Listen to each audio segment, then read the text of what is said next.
ako ng bayan with my boyfriend. Kasi this will be the last gala together.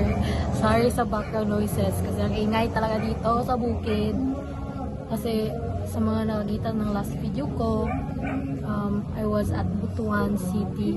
So, babalik na ako ng Butuan this Saturday. And then, doon na ako permanently. So, yeah. Get ready with me muna before ako aalis. So, guys, medyo emotional talaga kasi it's not easy na malayo sa mga mahal mo. Nandito kasi sa sa stayhan ko, nandito kasi sa ko ngayon, nandito yung kapatid ko, yung aunt ko. So, it's not easy talaga since talagang napaka-close na ako sa kanila.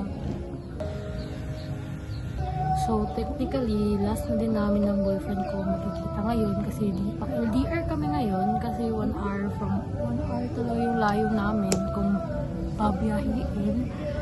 Pero since mas nalipat ako sa mas malayo, talagang hindi na kami nagkikita kasi minsan nagkikita na kami mismo sa city. Every once a month lang talaga kasi nga hindi ako masyadong nakakaalis ng bahay kasi tumutulong ako sa tindahan ng auntie ko, ganun. Dami kong dadate. Talagang mamimiss ko sila, ganun. Nagdadalawang isip nga ako kung pupunta nga ba ako ng Butuan. Pero syempre, nakaplano na. Wala na akong private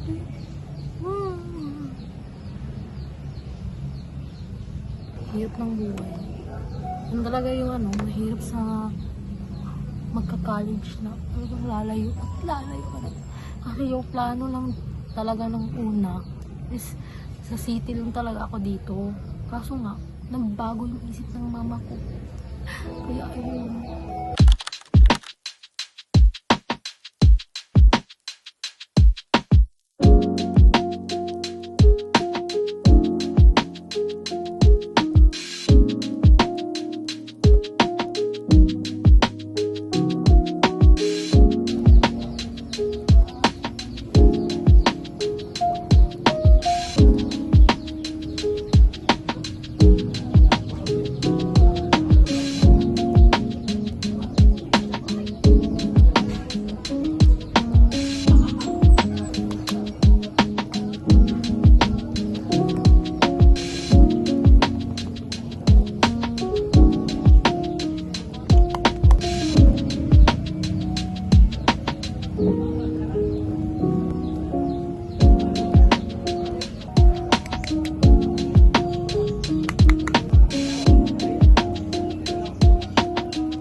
So today is May 26, 2025 and mag-arrange na ako sa gamit ko kasi 4 days left na lang at aalis na ako. So yeah, medyo emotional kasi lalayo lang ako, ganun. Ayun.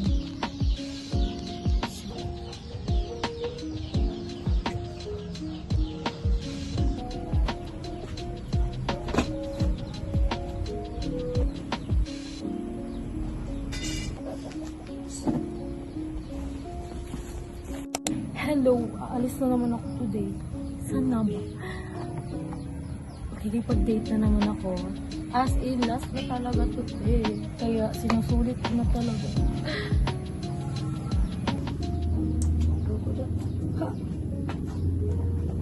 Get ready with me.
Now going on top studio.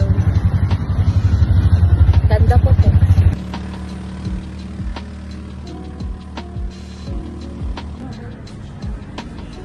Charis.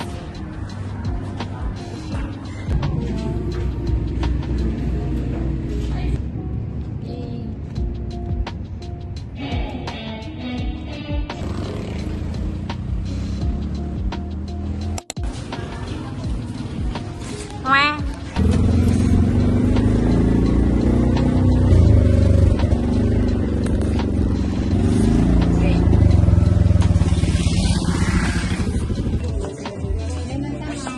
Ka? Nor. Wala ka, mahay ka. Kuha. We buy toy. Uy, pumpkin chips.